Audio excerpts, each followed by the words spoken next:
So we're going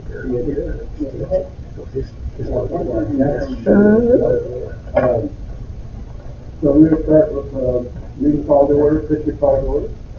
And we'll start with the pledge of allegiance, as we normally do. Let's go flag. Thank you.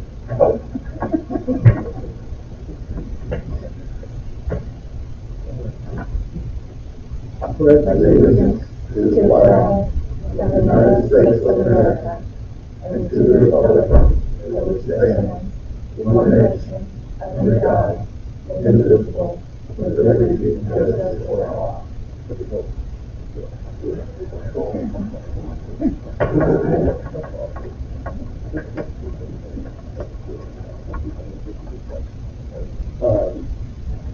Do a quick roll call here. Joe, definitely I'm here. Gary Farmer, partial. Well, that's good. That's 31. Make sure that goes in the minute. That's parking. Right way, yeah. On time, and I hit.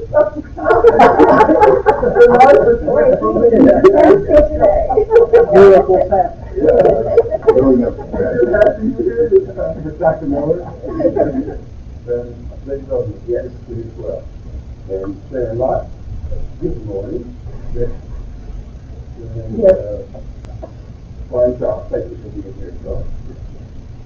So we have an agenda in front of us. I just want you to take a look at that. If there's any changes or additions or things you want to add, let me know. We'll put that at the end of the business.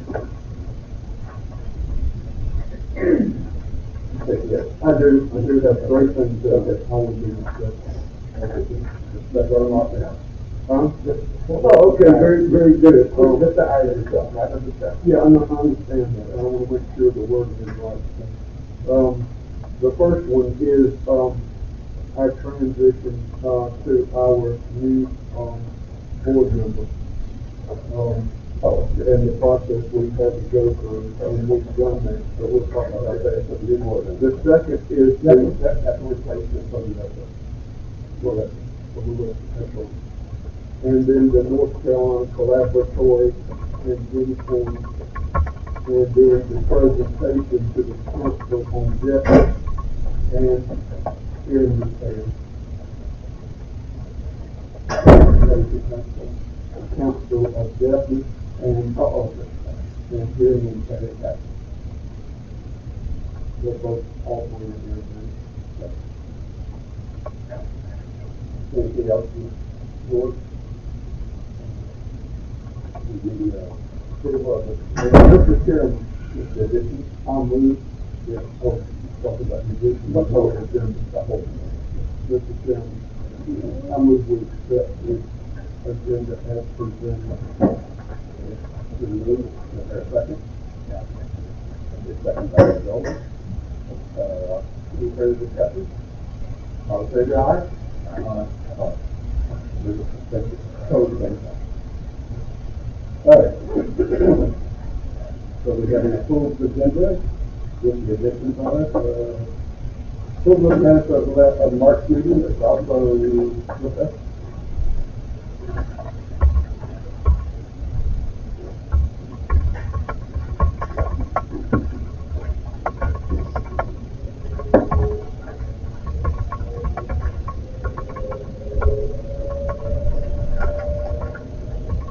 Sharon, I have a question. The minutes, number 3, on the agenda,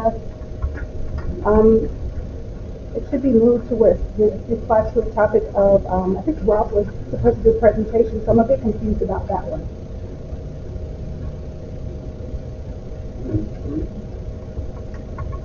Yes. I also thought that we had agreed to that.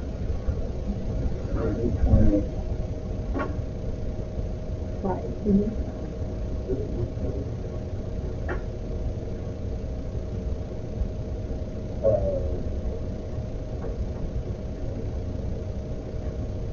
I'm not sure if I've done the agreed to it, by the way. So, I haven't. I can't remember. So, to make that correction for the minutes, and it has been approved that we move the meeting from May to the May 28th date. I know there's a couple of comments on that, but that's what it is. All right, thank you. Thank you.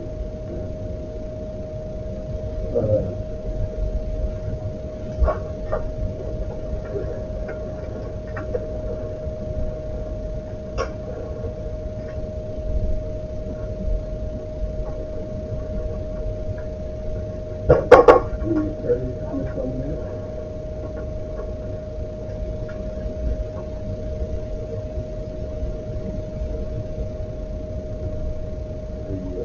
Mr. Chairman, if there's no further questions or discussion, I move we accept the minutes as presented. So motion is that we accept the minutes as presented by Terry Thomas. Do I have a second? Second by Dave Dolan. Any further comments at all? All in favor, say aye, or say no. Opposed, say sign. Motion carries.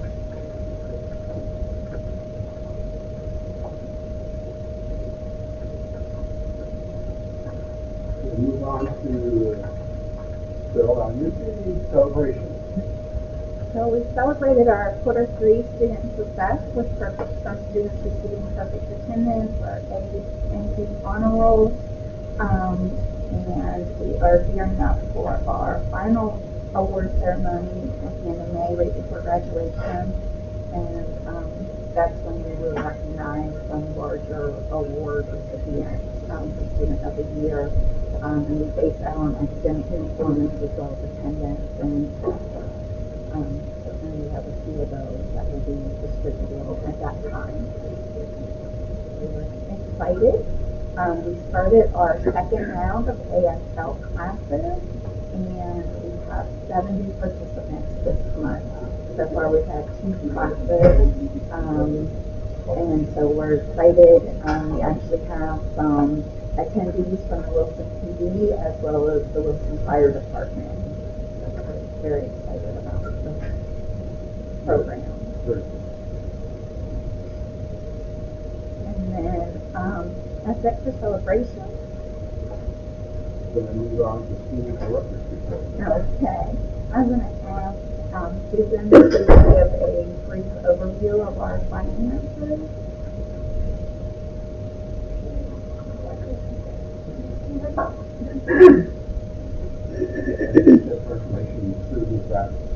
Yes, she's our business director. And what is business director? Pittman, sorry. We're used to working.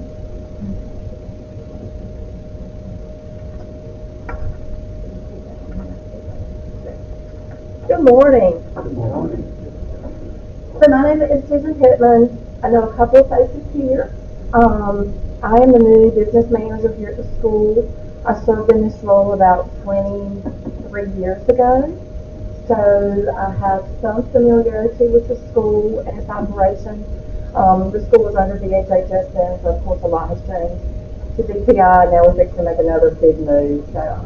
So, I am glad to be here and be back.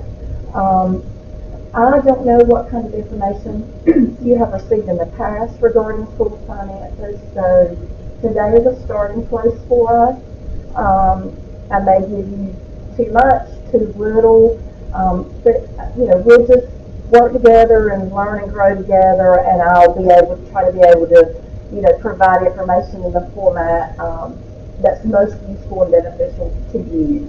So I believe in your packet today you may have gotten a one-sheet summary of our authorized budget data. So the majority of our funds are state appropriations. So for today, just what you can glean from this high-level summary that I provided is that, we are operating on an annual budget of about $10.2 million. Okay. This budget information provided is for 3/4 of the year, so this is a 9-month picture of where we're at. So our actual to date column is where you'll see we've spent $6.2 million. Realistically, if you look over at the far right column, the rate column, that tells you that we're on track to spend about 97 or 98% of our appropriated budget. Okay, so that's a good place to be, especially since I'm just coming in. That's a good place for us to be at this time of the year. Our goal is to spend 100% of our funds. Ms. Iannucci does have some special projects, repair type projects, refurbishment type projects that we are have underway, or we're looking into starting, things that we can finish in the next couple of months to ensure that we spend our total funding availability. So for today, that's kind of what I had planned, was to give you a high-level overview. Of course, if you have more specific questions, please ask, and I'll try to answer those questions either today or be prepared to provide additional information at the next meeting or prior to the next meeting.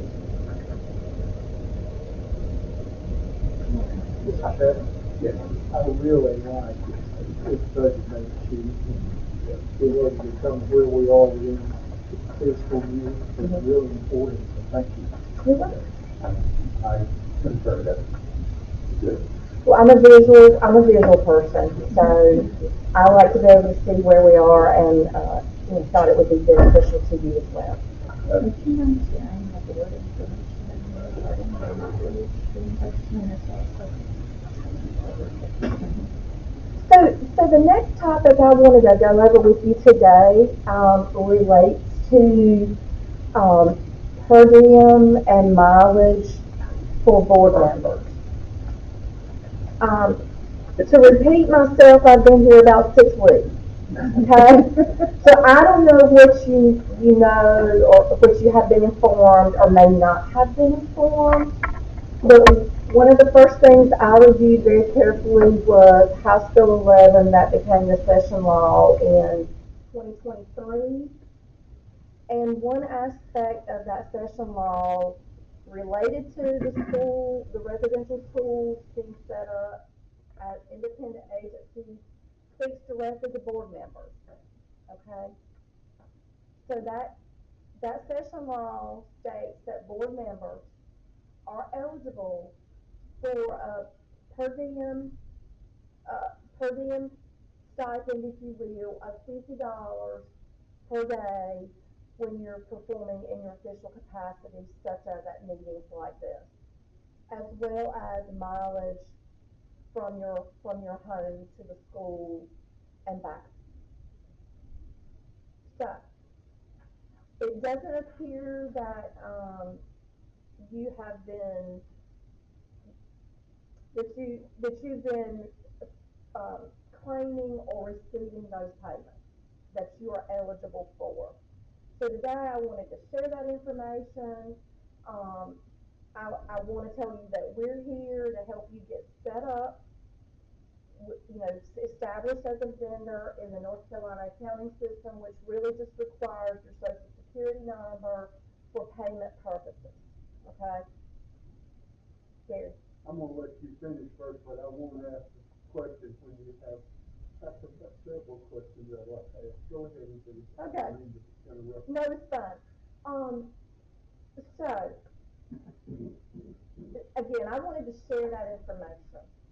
You're not required, but you are eligible to receive that stipend and mileage, and I feel like it's our responsibility to make you aware of that and show you and help you, through that process.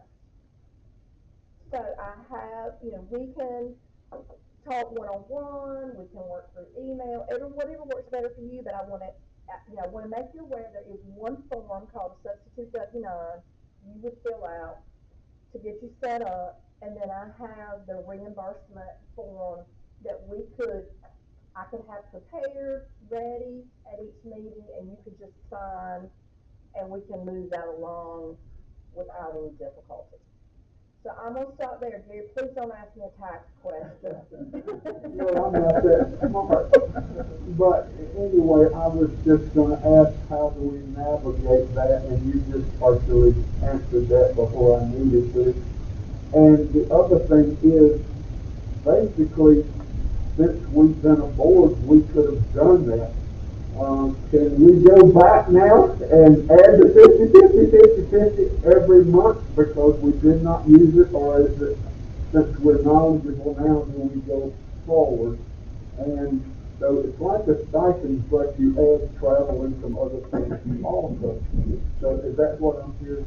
Yes, sir, Okay. you're correct. Okay. We did discuss very briefly the fact that this has not been implemented and carried out since the beginning. I'm very comfortable with going back to the beginning of this current state fiscal year.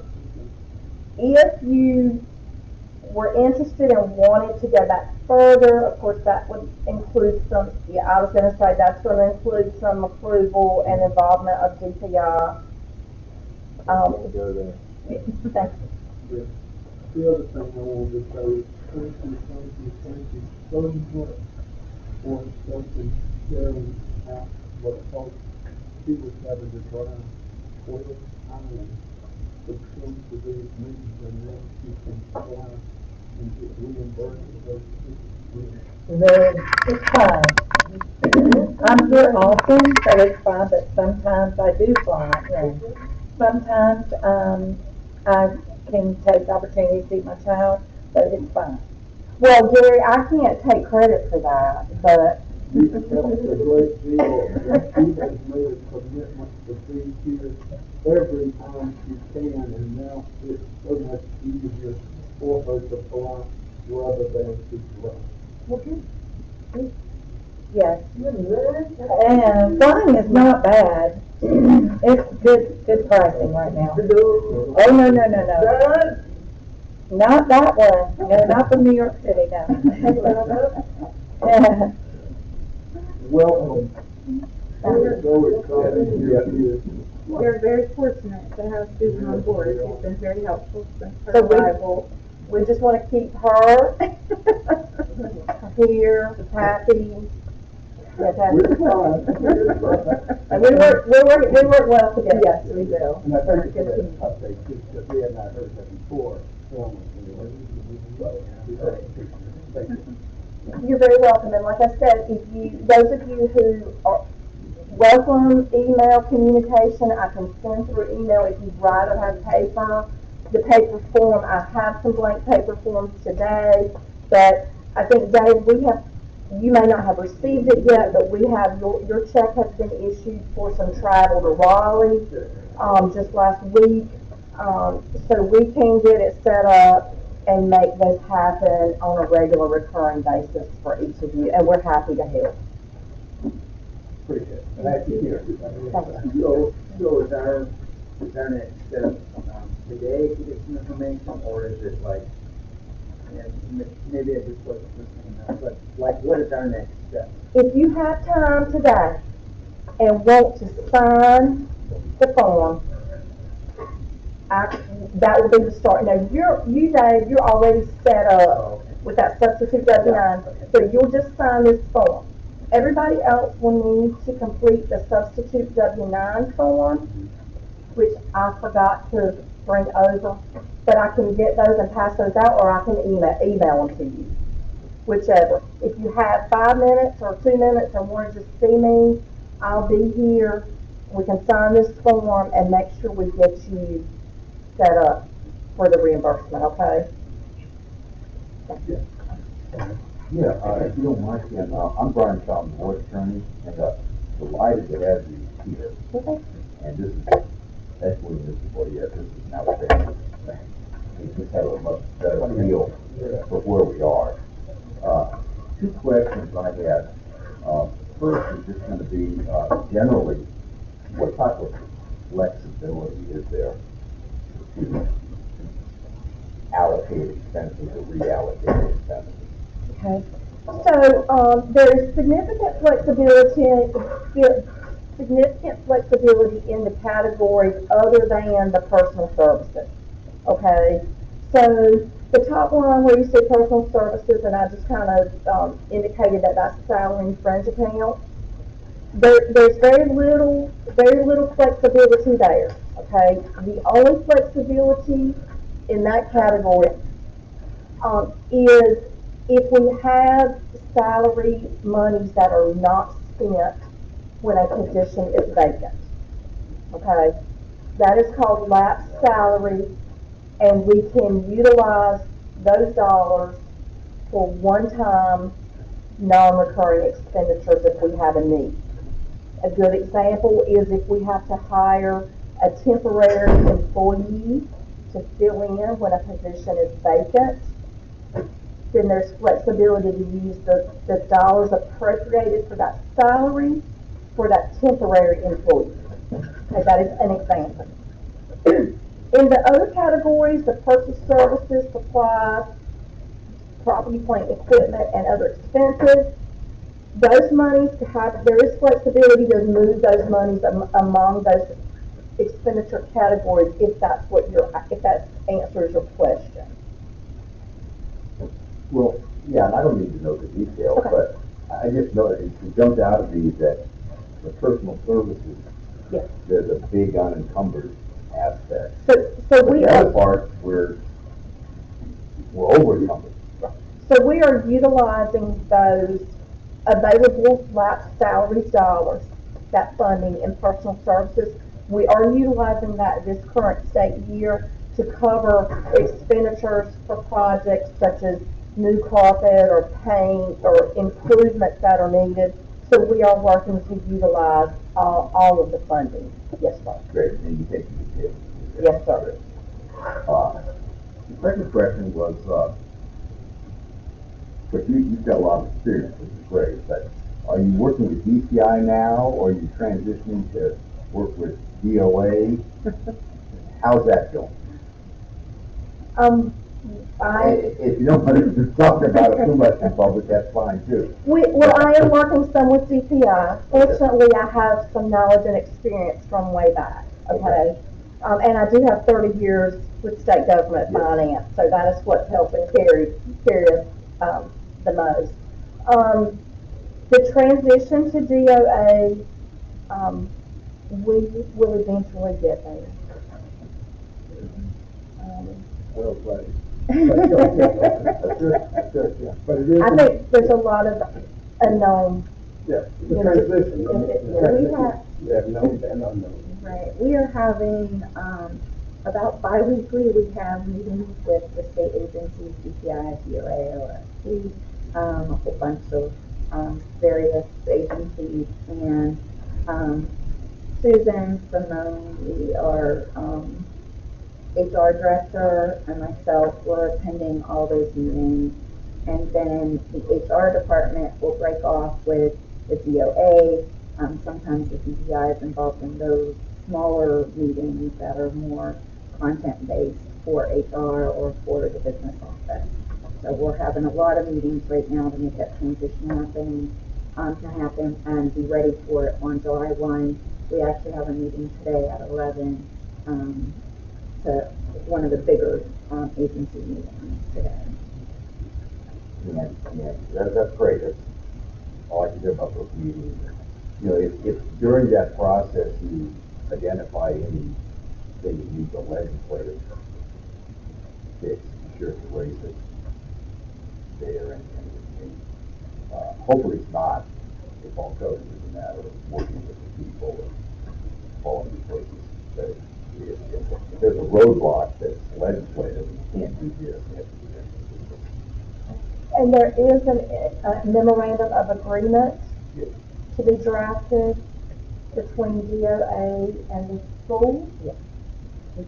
Each school. So the DOA attorney is supposed to do the first draft. And so as soon as we get that, then we will consult it through. Yeah, hopefully it can all be handled through an MOA rather than Thank you very You're very much. welcome. Great to have you. Thank you. I have something to say. I would just like to comment, I noticed you know sign, Susan. Kevin.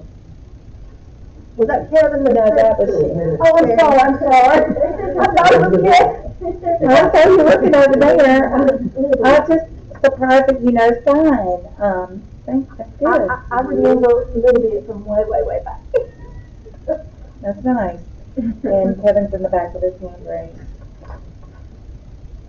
This is Kevin. I would like to let you guys know that we are lucky to have this lady. I worked with her with VR a long time ago, and she was running,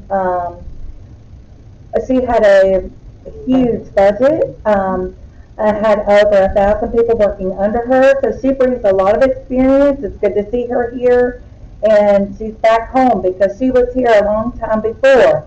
She's back home again, so it's good to see her here. It's good to have her. Thank you, Kevin. Thank And you. thank you. So moving on to our improvements and repairs. In your folder, you'll see the updates for buildings and grounds. And these are just improvements that we've been working on. This is definitely not a conclusive list, but it just highlights some of the activities. In addition to this, we have just approved a water study. We're having quite a few weeks on campus that are spouting out. You'll probably see some STEAM sections periodically. We had one over here between Woodard and ILC a couple months ago, and right now we have one between here and Eagles. So we are going to conduct a full study of the campus. John Long is coordinating that with Alan, and so we just completed the paperwork for that this week, and are looking forward to the results of that so that we know exactly what's happening underground and what we may or may need to replace or repair. And Susan talked about the last salary and using that for some of the projects that we wanted to do on campus. Unfortunately, we were disappointed in that we weren't able to make immediate repairs for our McAdams dormitory showers because the money that's going to be involved, that's going to have to be a capital project, and unfortunately it does not qualify for an emergency problem for us to be able to fix right away. So we're going to hopefully prioritize that with the board approval and get that started for next fiscal year. And they said the earliest that could start would be this time next year. And so what we are looking at is, because the showers are in such bad shape, we're looking to use ILC for dormitory space, and it's pretty much turnkey ready. There's one wall that we need to paint into the building, but everything else is ready. There's like a suite involving 2 bedrooms, and there is a electric stove, so that has a special, plug. And so we're going to remove the plug so that students wouldn't be able to use the stove top, but it'll give the students a lot better living quarters until we can finish the McAdams dorm.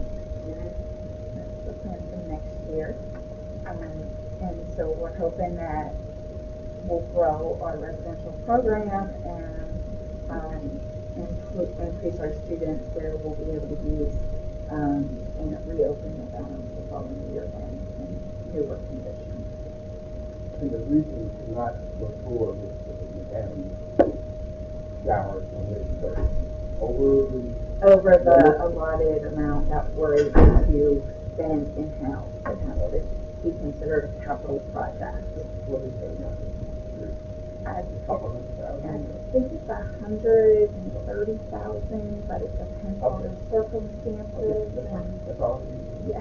That's all. Yeah. Oh, thank you. And then,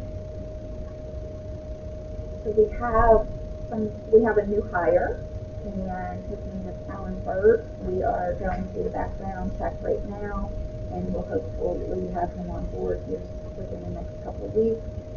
He is doing our next 3 position that we have, and that will actually fill our maintenance staff completely. So they will be completely staffed in maintenance.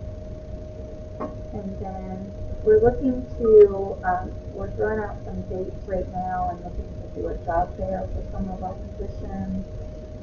We have a bus driver, we have a couple EDA positions, a couple teacher positions, and so we're looking to possibly do a job fair here for introduction with one community college that works in the local area. We also have great news. John Long has been instrumental in helping us look for CPCs. We have 2 firms that are interested in serving all 3 of the Dutch schools. And so next Thursday, we are going to Raleigh and the other 3 schools will be there as well. With some of our attorneys and John Long, and we'll be looking at those applicants. What is CPC? So that is the role that John Long is fulfilling right now in terms of state contract. What's the title? Capital Project Coordinator.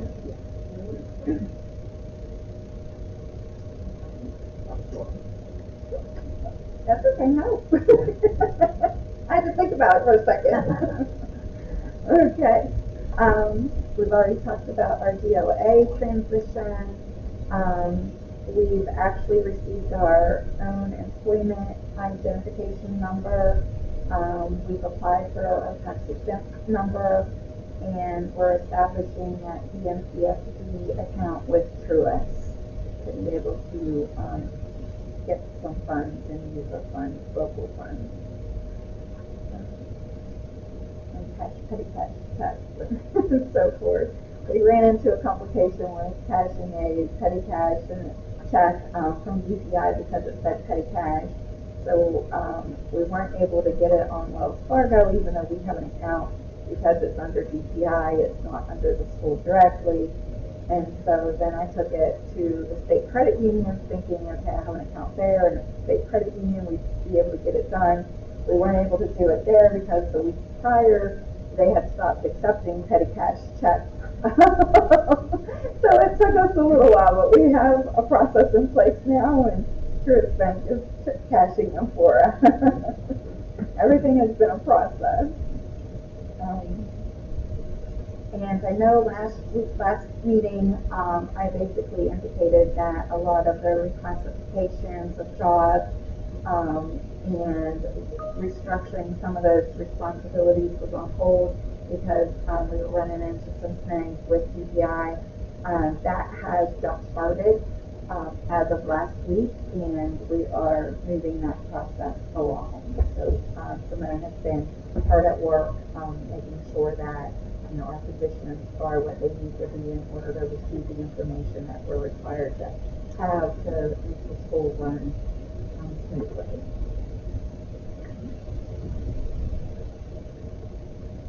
So I have some great news for enrollment. Our applications, right now we have 5 new applicants that we are in the process of reviewing. We have 1 new enrollment with a start date right after spring break. So we're excited to have a second grade, well, he's in first grade this year. So he'll be joining us right after spring break. We have 1 applicant that is in the process of, we're having an admissions hearing scheduled, so we'll see if that student is eligible or not during that time. But we're excited. There's definitely a lot of interest, a lot of calls. A lot of people are indicating for next fall, so this is that tough time, but we're, the recruitment efforts have definitely increased. We have a table set up at our ASL classes every time we have one. We had our LEA conference on the 28th. We had 16 participants, and again, that's 16. Actually 15 because 2 were from the same district. So we had 15 districts represented, and it went really well. We provided some PD, provided lunch, really talked about, our message was about partnering with them to meet the needs of EHH students. It was very well received. There was a lot of questions. We presented on the eligibility criteria in HB 11 and what that meant for them and us. And so it was really exciting. I would say about half of the group stayed and did the tour with us around campus and had nothing but positive feedback. So it was a great opportunity to put EMCSD out there.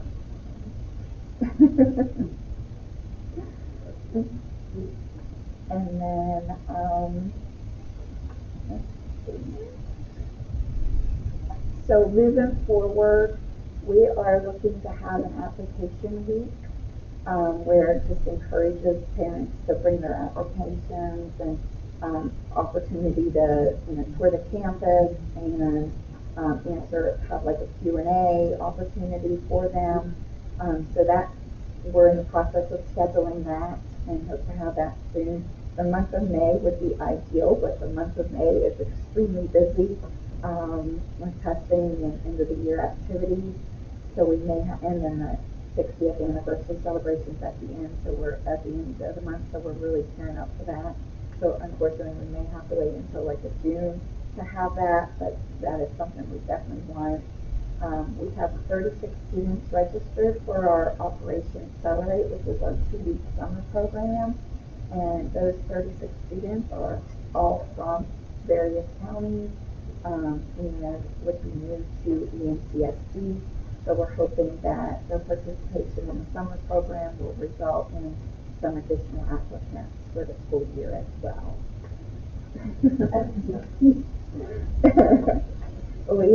We're looking to redo our brochure and our admissions packet.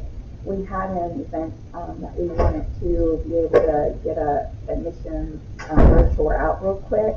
So we used refreshed an older one and as quickly as we possibly could. So we want to really spend some time working on that. I know that there was an admissions packet that was created last year, but we want to revise that and really market the school more. It was a lot about like the history of the school, but not really why you should send your child here.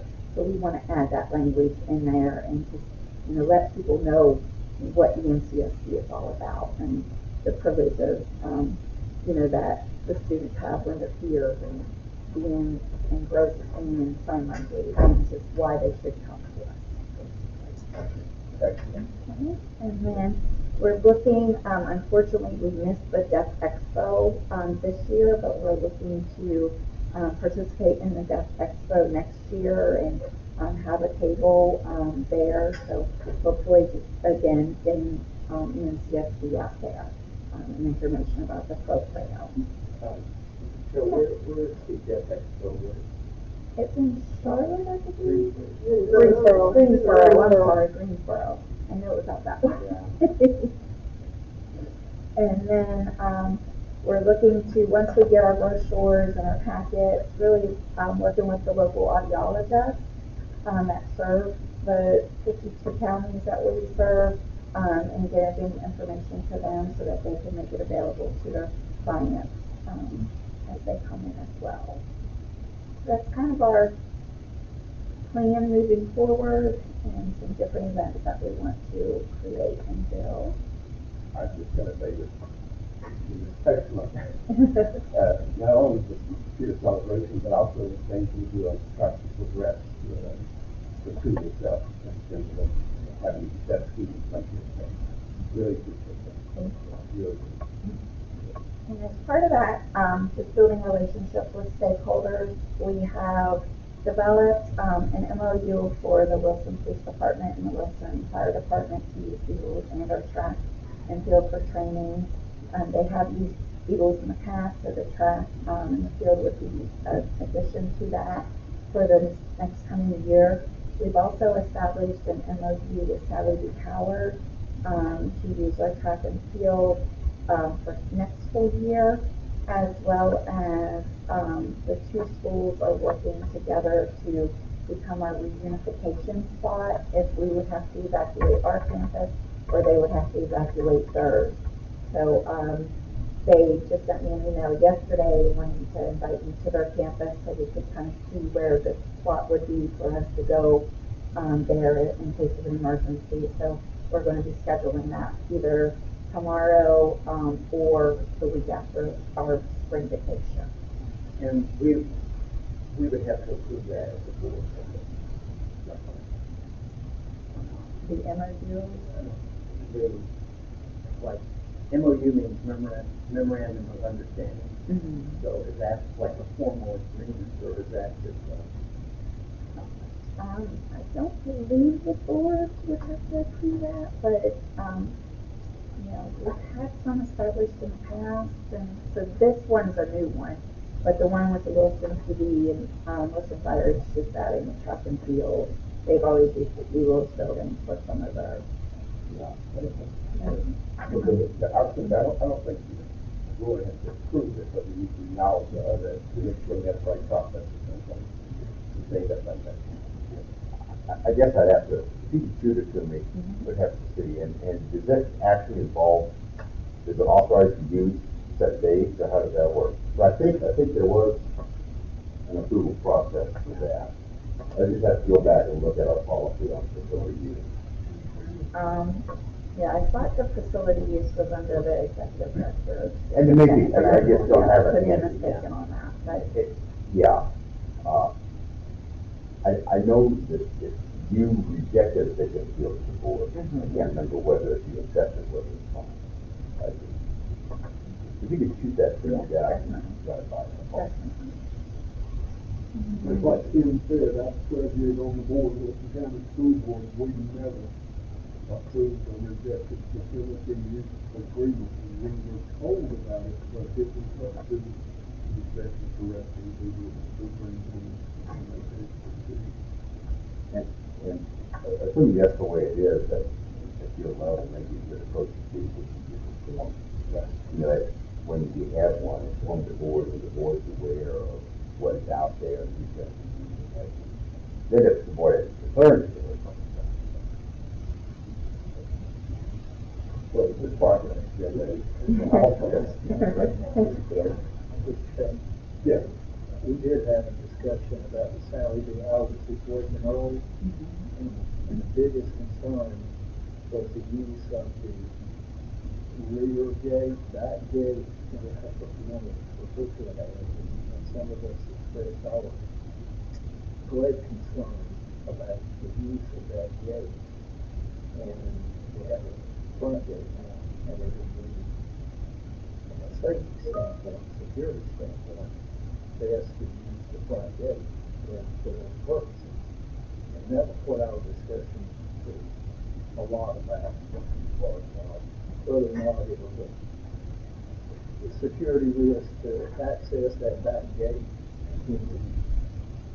What we were thinking, was not, they wouldn't have any cars come on campus. They would have to park everything on their campus, and they would have people stationed at the gate. And you couldn't come in without purchasing a ticket. So then that's the only gate that would be open, and it would be manned. And then they would go straight from there to the field. So then there's no one going through like the campus itself, with the exception of a direct route from that gate to the field. The agreement is for them to keep everyone down on the lower campus and not come up by where the buses are parked and, where the buildings are. That was kind of what we were looking at. So would they practice on that field as well? Yes. Actually, no, they wouldn't practice. They would just use it for 3 games. They would be practicing with our track team, but our track team would be here as well. And have some joint practices. Any other questions? So I appreciate the progress that you've made to, kind of connect with both parts of the community. That's different school and different community. And in the MOU, they've agreed to, treat the field for weeds and, upkeep of the field, as well while we're using. So they would maintain the field. Right now, the field is in bad shape. It was a prescription turf. It was a safety turf that was spread in. In originality, we never had a weed there. They sprayed it. We've not had the use of the field. We've not needed the use of the field. Now it is covered with weeds. They're going to reach out and it's already been agreed on that Dale Edmonds, who is over the golf courses and Mountain Recreation Department facilities, he's going to come out. He's going to treat the field to get rid of everything that's not grass, make the field safe, beautiful, at no cost to us at all. Upcoming events, just invite you to any of them. We would love to have you on campus. We have our prom April 30th, so the parents are invited to come and help their child get ready, take pictures before prom, and then as will all be, and our students and staff will be entering the evening for the prom. It is on a Wednesday evening on April 30th. Unfortunately, because our students got home on a Thursday or a Friday for travel day, we don't have our prom on the weekend, but we started at 6 o'clock, and then we wrap things up so that they can go to bed and have the next day be a school day. What is your theme this year? Infinite Forest. Okay. And our art teacher has, in one of our EDAs, they have worked together and they have created an unbelievable backdrop for the prom. The decorations are magnificent. So if you get a chance, definitely stop by and see the students all dressed up and join the night. It will be in the auditorium and across from the gym, the main gym. We have a throwback spirit week, and this is the week of May 5th through the 9th, in honor of our 60th anniversary celebration. Our athletic director has dug into some old uniforms and getting those out so that the students who want to wear some of the throwback uniforms during that week, that they can do that. We have our senior trip to Wilmington on May 7th and 9th. And so they'll go down there and do some fun things, but they'll also do some historical, educational activities as well. And then we have our student 60th anniversary celebration field day combination on May 27th. And our senior award is held on May 27th. And then our graduation, as you know, is May 28th, and end of the year award for underclassmen in elementary and middle school is May 29th. And then we have our 60th celebration on May 31st from 11 to 7 that day. And we have a lot of activities planned. So please, if you can, come out and enjoy the day with us and celebrate EMCSD. I noticed on Facebook that you had the first ever cheerleading camp between the two schools where they actually got training on how to be a better cheerleader. Yes. Can you elaborate on that too? Yes. So MCSD and EMCSD, we had about 16 students here last weekend. MCSD arrived Friday evening, and we had staff that volunteered to stay the weekend with them. The coaches from here and there worked with the group. We actually had some male students participate as well, and they learned some cheers and learned some lifts, and so they had a great time. They cooked. It was fun. They actually Friday evening, they were making, our students and staff were making dinner for CSD when they arrived on campus. So it was a full event. They made Belgian waffles Saturday morning. I was, at least I know you did. I need to get my maker. But, and if you want to participate in the Color Fun Run, we have white t-shirts that say ENTSC, and so you can get some colors thrown at you if you want to do the run or walk at 5 o'clock on that May 31st. And so that's the end of my director's report.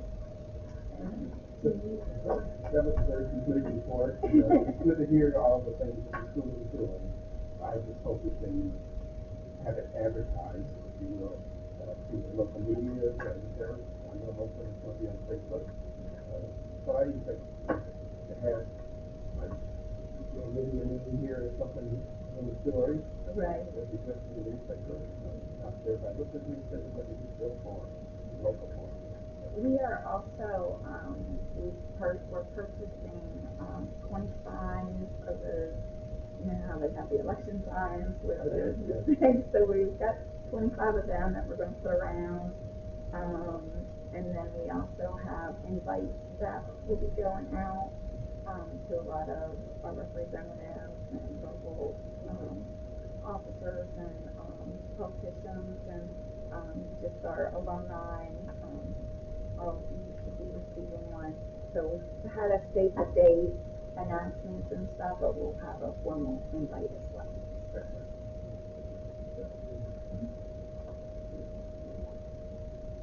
I'm afraid it's going to be more information today than we did in the last year.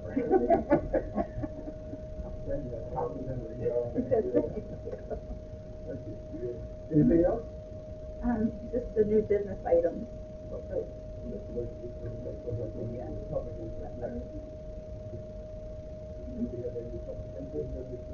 I have one. This is Kevin. I need to sign in.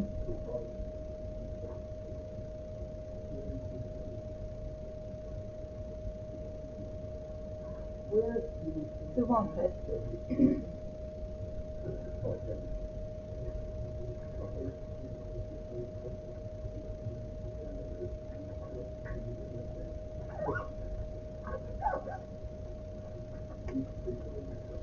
Okay, you can interpret for me? Okay. All right, thank you for, I just wanted to say a few words. A 3 minute limit. Oh, maybe. Look, sign language takes longer. Okay. I have 3 things I would like to address. First, some tips for the finances. The CARE project. The CARE project is run by a man named Johnny Sexton. He is an audiologist. He has a good group here in the state of North Carolina. A lot of educational audiologists in the area of North Carolina. In southeastern North Carolina too. He has a very strong program. I encourage you to reach out with him and collaborate with him. He has some previous experience that we could revisit, maybe chat with him again. That's one tidbit. The second thing is on May 31st, I encourage you to open up Eagles Hall. The alumni want to see Eagles Hall. We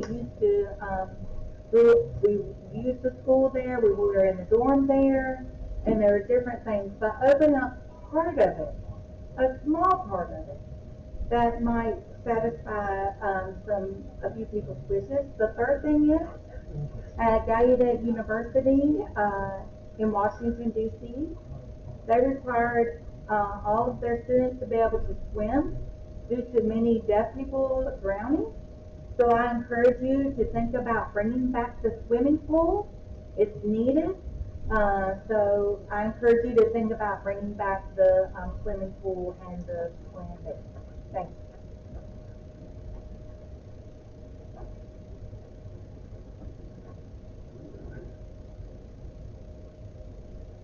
only input we had on the final.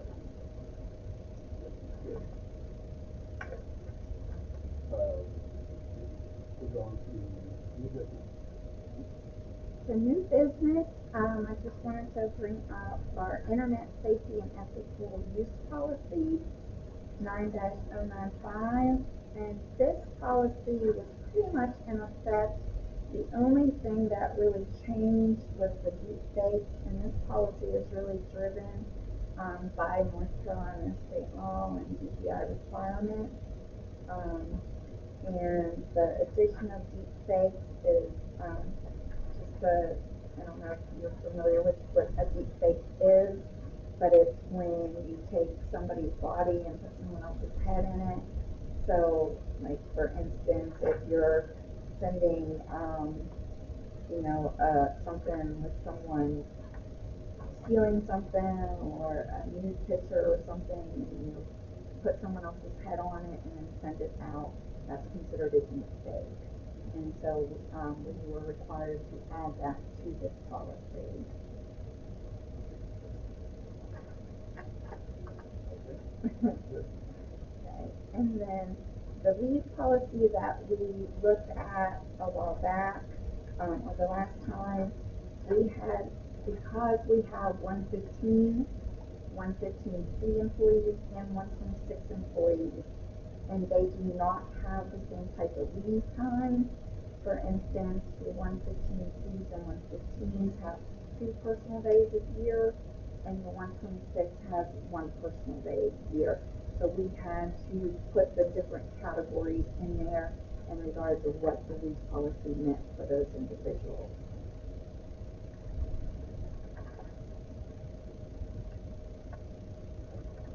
And everything else was pretty much the same, with the exception of we added the voluntary shared leave, where if someone became ill and had to be out for a while, the state allows employees to donate leave time. So we added that into the policy.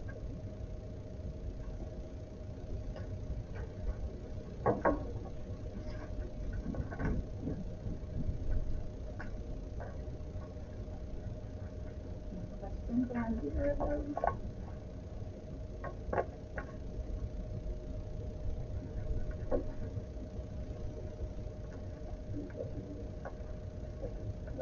And that concludes my new business. Excuse me, just for clarification, are these policies proposed for a first reading, approved the next month, final approved the next month, or are they proposed as a final? Our normal approach would be to have the first reading, look at it for 1 month, and then have the second reading the next month. And that gives opportunity for input and revision. Although if there is an immediate need, we can waive first reading and go to the second reading, approve final. But I didn't know if there was a need to approve these final, or whether we just do it on the first reading and have final approved next month. I believe the leave policy we had talked about, and you all approved it. We talked about it the month before, and we approved it last month, but then we realized the discrepancy between the 115 and the 116. So we would consider this a second reading because it's already come forward. Yes. Does this address the issue that we talked about with the 3-day rule? The 3-day rule? Yes. So eliminates that. Yes.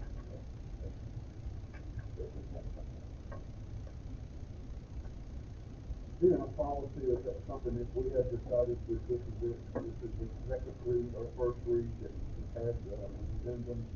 Do we need to have a motion, and are we going to vote, then we're going to vote as a board to accept all policies that I'm asking you? That's what I was kind of getting to, that we want the board to approve these, and and then the question is, are we approving them on first read or second read? I think, has the internet safety and ethical use policy been brought to us before? I believe it was in that batch of policies that were used before, and this was just literally updated with that one addition, or those two additions. Okay. It has a different numbering system here than we had approved before. So what we approved before was based on the School Board Association policy, called the 1000 series, the 2000 series, the 3000 series. So there were ESPB policy numbers, Yes. and then there were your DPI and state policies and board policies. So there were two separate levels of policy. Right. I think what we want to do is transition where we have one number system, and then if we bring something over from the DPI policy, we could align them with School Board Association policy. So,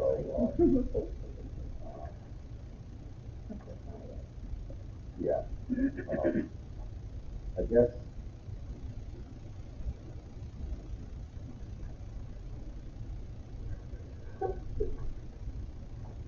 guess what I would suggest is, and I'll have to open to any other opinions, but I think if we approve these on first read today, and then next month we can do final, and we have the policy numbers on there, so we know how they fit in instead of all that we have. Does that make sense?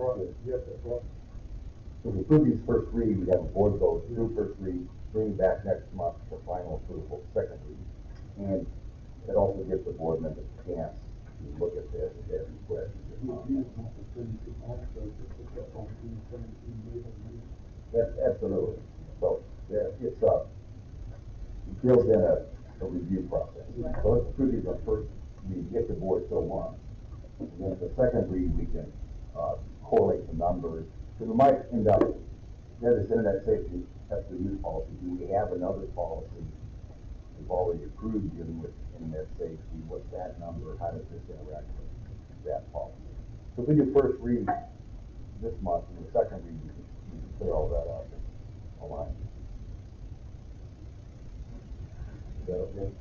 Yeah, I would set that on the motion. I just want to be sure that having this as a precedent doesn't cause any complications from your standpoint. Just the policy, the leave policy, because without this being in place, we're still under the 3-day policy.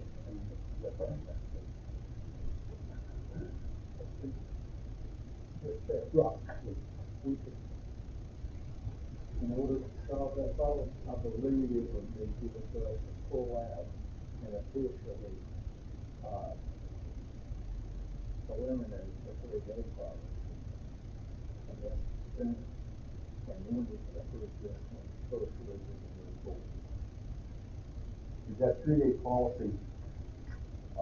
And we haven't talked to the policy and process much.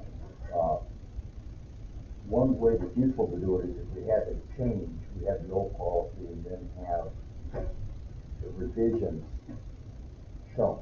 So we know what's being deleted and what's being added.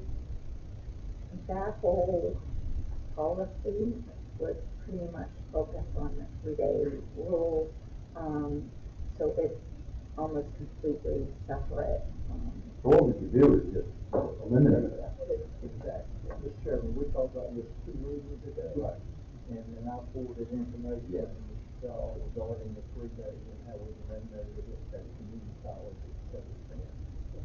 So I might just suggest we vote to eliminate that policy today, and then we move forward with it. On first read. Yeah, we can do that. Okay. Do we need a motion on that? I still make the motion, Chair. Was to eliminate the 3-day policy as described to us by the sign leadership, and it would no longer be in effect at the rest of the Second. Is there any comments or questions there? No. No complication, yes, okay. All in favor, say aye, or, right. So eliminating the 3-day policy. So this becomes the default policy. And, Well, if we, I mean, I think what we could do is, we could approve it on first reading, but have it in effect pending the second reading. So we're not left with nothing. Right. And you can operate on it, then we can change it next month if you have any issues. So we need a motion on that as well? Yeah. Okay. Mr. Chairman, move to approve in first reading the Internet Safety and Ethical Use of the EMCS3 lead policy. It will be effective the day of pending second reading on May 28th. That's been moved to second, any further comments? All in favor? Any opposed, say aye. Motion carries. Another question on the policies is, the board has approved some policies, and we're kind of in this transition. We have the old policies and we have the new ones. Does our website have access to policies so people can see what policies have been approved by the board? Or if not, can we find a way to do that? Policy manual. Some of the policies, I'm going to be honest, some of the policies do need revised. A perfect example of one of the policies that we have in place has to deal with abuse of children. And for instance, one of the, it goes through, reporting it to DSS if it's involving, a parent or a caregiver. But then whenever it relates to a staff member, it indicates that an MIT team would review it. And because of, all the rights for employees, that should just be the superintendent and HR that review that, as opposed to a social worker and a school nurse. And so it just didn't, it seems like there's some policies that need revised. Was that under the old system, or was that under the new one approved by the board a year ago? And I believe that was in the packet that was approved. Well, I would suggest that every policy that the board has approved, we should make available to the public. But to the extent there are changes, bring them up and let's make some revisions. But I think we should be access to policy. Not necessarily all the big policy manuals that was the EPI manual, but the ones that actually the board has approved. I think we should do that. So I know Dave Anderson, he's our communication and graphic designer on campus. He had just created the new website, and we've asked him to build a board trustees and include all of that. So he's in the process of building that, where all the links would be in there. That would be perfect. That's what we normally see it. So that you can go to the board of trustees, here's the board members, here's the board meeting dates, here's the board policy manual. Previous meetings, work toward that. recorded, yes, all of that. Yeah, minutes. Yeah. The meetings as well. I know that the videos should have a link as well. The video links. Yes. So this is actually the first meeting that's being recorded. Last meeting we didn't have the technology to set that up, so we will definitely. Okay. You just haven't built in a place for board policy, and we will add to that as the board approves. So, for example, next month I would think we could use after approval on second reading as we have.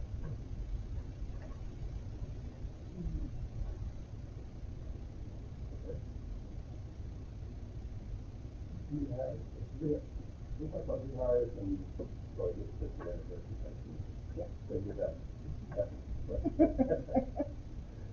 We're gonna move on to, other new business that we added. Well, excuse me, adding to the 60th anniversary, Kevin just brought up, about Eagles Hall. I'm just curious, would that be possible?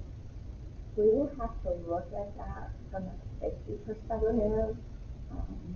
I'll go in and, Partial. yes, see if there's a partial area. I know the building hasn't had a lot of air using in it, so it's very stale. I went in last week and I could just find nothing out. But We have a lot of things stored in there. we do, that is where our surplus, Right. is kept, and then as well as some maintenance materials. But I guess what Kevin was asking for was just An area, yeah. idea of one room or something. Yeah, so we'll go in there and see if there's an area that can be accessed easily and without. Right there. Keep the doors open.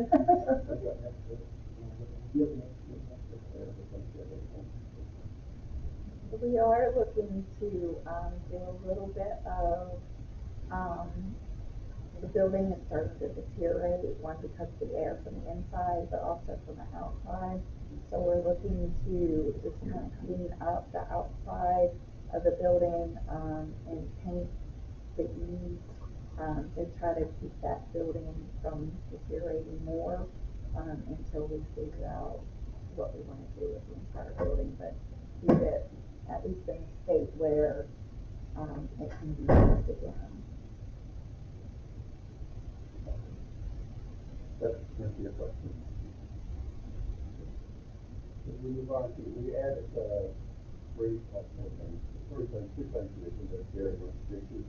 Yeah, real quick, first of all, for the people on Facebook that are looking in, I know how face masks, and I know what COVID did when we had to wear face masks. It's very, very difficult for the deaf. There's so many ways they can read you, and of course there's ASL, there's throat sign language, there's pigeon sign language, there's body language, there's speech, and there's also lip reading. And I want to apologize to everybody. I've had oral surgery yesterday, and I've had 5 teeth cut out. And so I'm not wearing this for anybody's benefit other than y'all, because I was awful. I ain't got any teeth. So I apologize, and I'll try to do better this time. This is not closed session material. This is replacement of Melissa, and we didn't know exactly how to do that because we had not had a resignation, and she was pretty much, she had to because of Bill 382. No one can work here at the school and be on the board. So I went to Hugh Blackwell, and I asked Hugh Blackwell through his assistant Maria, because I know he's busy, please tell us what to do. The first question was it political? Was it she appointed by the House or appointed by the Senate? No. Was individual appointed by DPI? No. Then who? It was the Alumni Association. Very easy. The only one that's easy. Ask her to give a letter of resignation, which I went to Cheryl, and Cheryl went to her, and we put it in the form of a resignation letter due to Bill 382. Second thing, she goes to her organization and she finds a replacement that is worthy. She did that, and the replacement happens to be here with us today. We won't ask him to speak or anything, but it's get it up right back here. And so the next thing is to officially notify him. I assume that would be in a letter, or you could be, Brian, I don't know if this could be an official request, but then he would have to come back after an official notification that he is on the board, and he would have to take the oath. And he said, other than that, everything good. All right. Now, the other thing was, and I don't know the individual. His name is Rosenthal, and he is the director of the Council on Executive and are here out of Durham. And he sent an invitation to our chairman and to the chairman in Morganton to come and present for an hour about the school. That sounds innocuous and no problem. But then Sandy, well, first I went to Ken, and Ken had a conflict, and so I said I'll be happy to go up there and know most of those people anyway. And I saw Sandy, and Sandy and you going because they said that we could make a presentation together, or we would be allotted 1 hour each. And Sandy said, well, let me find out exactly what he wants, because we've never been asked to do this before. Sandy did. He came back and said he wanted to know about the directors and why they were removed. And I thought it was a fishing expedition. I really did. So anyway, Sandy decided they're in really good shape. They've got a new director. Everything is going as smooth as it can be. And he just did not want, or she did not want us to be in competition or be up there together and comparing. And it's really not their business about our director. We can't speak about, especially us, we can't speak about anything. So she made the recommendation that she write a letter back to Rosenthal and say, we're in a transition process right now. I'm sorry we can't go this quarter, but we'll be happy to make a presentation together at the next meeting.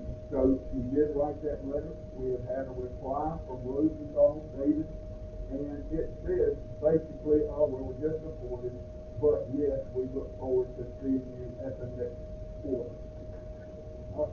The other one was, in talking to Hugh Blackwell, if you look at Bill 382, right at the end, it talks about the North Carolina Collaboratory. First time I ever heard of that, and I said, I got to get to Rob. He knows about all these things. I said, Rob will probably know about this. But it says that the North Carolina Collaboratory was going to visit the schools in a timely manner to see how they can help. Well, Hugh wanted to know what help meant. So he took a contingency down to Raleigh, and they went to the office of the North Carolina Collaboratory. And he took Sandy, he took the new superintendent, and himself. You'd like to know. What's this about? Basically, are you snooping on us? Is this one big deal? Why are we doing this? And then they were referred to Jenny Corn. And they went and spoke to Jenny Corn. Said, no. My expertise is helping out, doing research. Now, what kind of research what kind of research situation do you need me to work on to make your school better? Well, that leaves a lot of fear. And so right there on the spot, they said, what we would like for you to do is to study why schools for the deaf need to have children as early as we possibly can get them. As early. Now, this crowd, the North Carolina Collaboratory, has money. And they are willing to do the research, and then to back it up with research and data, and then to provide money to make that research a positive experience. So, when they called me and asked me, I said, I'll bring it up to the board before. It sounds like a great research, because it's going to help us two ways. It's going to give us more kids, it's going to give us money, and everybody knows the earlier you can get to a child language-wise, the better off you are. In fact, back when I was here, we had preschool 1, preschool 2, preschool 3, then first grade. And that really helped the kids catch up to their hearing ears. So basically, I told all this to Ken, I told all this to Mr. Iannucci, and, so I would hope that y'all would get a chance just to look up, just Google NC Collaboratory, and go through the different individuals, that go down to Jenny Horn, and that tells her expertise. So when they do call, Iannucci, I don't know if they have not, because I discussed this a couple of weeks with you, you will be knowledge, they're not here, but for anything other than to help. Thank you, sir. Any comments on Gary's?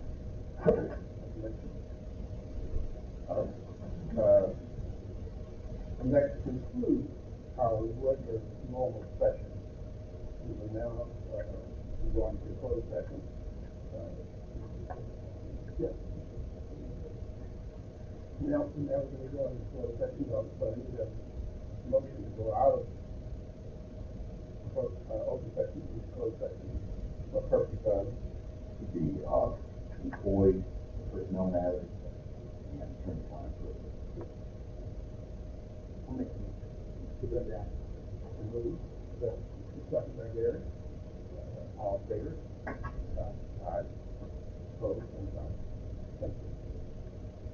So that means only the people should be left here are those on board or related to the board. All others,